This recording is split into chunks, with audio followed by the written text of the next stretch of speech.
me.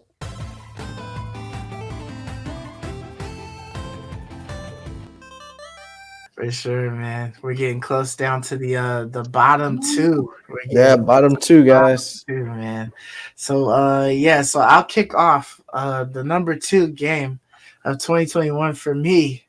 You're gonna be surprised, but I think I'm gonna be surprised because I was It's expecting Cyberpunk Village. 2077, man. Okay, all right, Um, that's solid. like regardless of when it came out, and it came out at the ass end of 2020. And so it was like one of the first games that I decided to pop into my PS5 or whatever just to look at it and see it. Like I said, I did not want to touch it because I wanted to experience all of its glory in PS5. But I think that game is fucking amazing. Like the shit that is on the map. Like if you just look at the city, like I played it on a PS4 Pro the majority of time. And like this was by far probably like one of the most fun that I had traversing, or just like going around on the map, just trying to uncover things. And it wasn't necessarily on like an armor type of gear hunt, but just the guns, man, just the different kind of guns that they had, and just the different unique things, the stuff that people would find, the items that people would see, the different things like that. Like, oh, I decided to go corpo. So it's like, four different ways to start the game off and whatnot. The fact that like, cause I went corpo, there's like special like suit armors that are like legendary that you can find out there. You just gotta like hunt for them. The different scenarios that you may come across while you're out there. Just like, being able to like find all of that cool stuff. Unfortunately, as we said in other videos, like there wasn't a third person like that. So you didn't really get to see yourself much in those clothes unless you pulled up your menu and it showed you on the side there. But it was just like the idea of like having a suit and tie, and dress slacks, and being able to do that whole corpo thing the whole time. And then the cars that you had and the story I thought was cool. But I really enjoyed like CD Projekt Red does like a great job with their worlds and whatnot, adding the small like hidden quests and different things. But I feel like this kind of like gave me one of those like Fallout types of feels, where you're just like running across the most random stuff. And it just makes you want to keep like looking for more things. And this is a city, so I mean you're coming across different people, but like the different items, like there's a lot of stuff that you could just pick up, like it, and there might not be a reason for you to pick it up, but you could pick it up, you know what I mean? So it's like just like coming across other stuff, and there being like you might just happen to look in the right container, and there's like a legendary weapon in there that's like really dope. And it was also nice that there was set locations for certain things, so that you could go through like a list of YouTube videos and find like a special weapon or something like that in particular that you're really looking forward to playing with or something like that. But I enjoyed the gameplay through and through. I had a couple of crashing issues like when I first started, but all it made me want to do is just like close that bitch and then restart it again so I could keep playing. And I've been trying to push it back as long as I could for this PS5, update or whatever. And I've managed to succeed this long because there's been stuff to, that I've just tapped into my backlog to push it back. But I know when I get on this, I'm going to be on it heavy. So it might be one of those things where I just say fuck it and get on it in January all the way until Elden Ring comes out, and then just like, just like play it. But I want to explore the rest of the map. I want to find stuff like, even to this day, I'm pretty sure the video that they made, like, I think mid this year, where they were saying that there's still tons of shit that people have not found in this game yet, it's still true to this day. So I want to be able to like come across something that maybe nobody found, and For sure. experience that and be able to post that or something like that. But I thought it was a great game, and regardless of the flack it got when it first came out, regardless of the shit that I might have ever said I had problems with, like to the like consistently, I've always said that this was like an awesome game and that you should play it if you can get around those issues with the glitches and stuff like that. That you should have this in your inventory at some point in time, even if you can get it for $5, $7. Like it's totally fucking worth it, man. Yeah, dude. For sure, man. $5-7. I mean, absolutely. Like Yeah, It's this worth game more was than so that, man. yeah, it's yeah. worth full price. I mean, I'm glad I waited. I'm glad I Right. waited until they got almost all of the stuff worked through so you can play it through normally. But Mhm. like, yeah, like this game was so much fun. I couldn't wait to get into my next fight. It's like give me someone else to fight, man. Like it was just so much fun. I couldn't wait to shoot my guns again. Like Yeah, it's just good, man. I love it. I'm gonna finish it Nice, tonight probably. Who knows? Maybe I'll play it again. for But sure. nice, good nice, stuff, man. nice. But Yeah. all right, I'll jump into my number two, guys. My number two is Halo Infinite. All Okay. right, and Hey, we got the deuce spot, huh? all Wow. right. So this is why, dude. This Halo Infinite. We have to think for a second here. Their multiplayer version is free.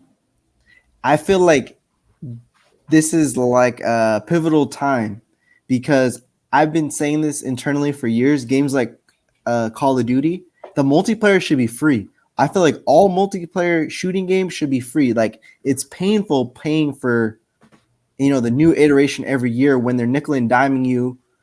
I get paying for the story, and Halo got that right. You pay for the campaign, but my favorite part of Halo is the multiplayer.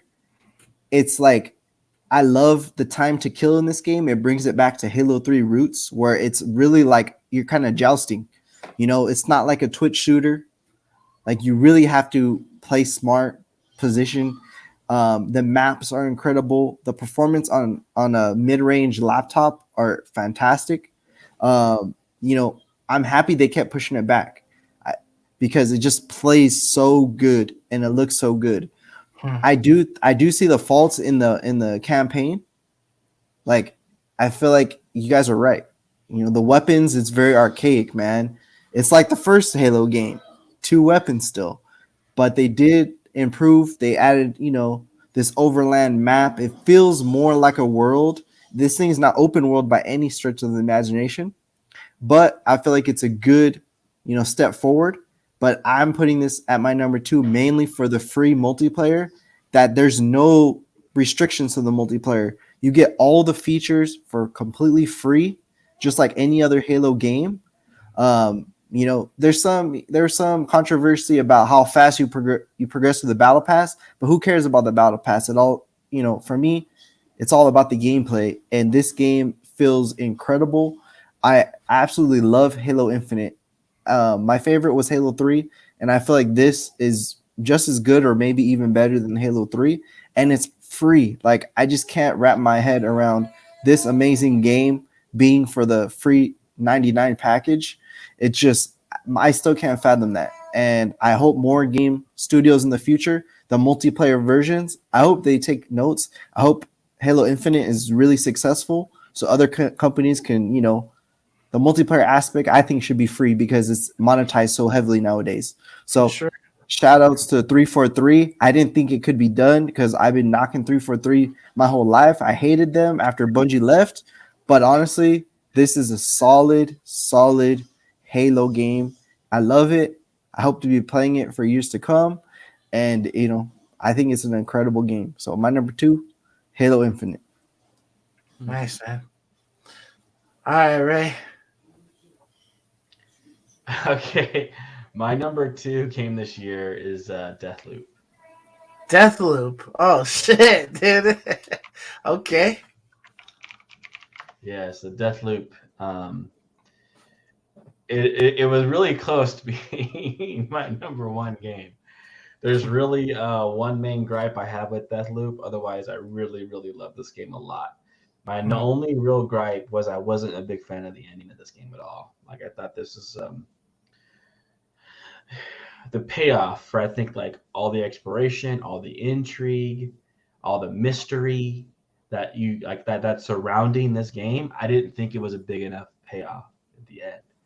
Um, so that's really my number one gripe really with this game. Otherwise, This game is so fun. This is probably the game I had the most fun with of any game. And I've been Mhm. talking about how much fun I've had with some of these games this year, but this game was like so much stinking fun, man. Like the combat was fun, the powers were fun, um, learning about the world was fun. So it was like it wasn't just a story. It's like as you're playing and learning, that was literally fun. Like a Mhm. lot of games, they just kind of tell you a story, and you just kind of listen and like, oh, that's an interesting story. You wouldn't say the story is fun.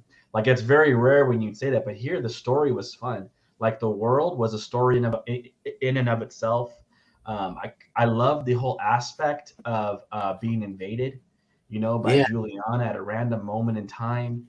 Um, I just it just was nonstop with me for the intrigue. I was like learning something new every single day.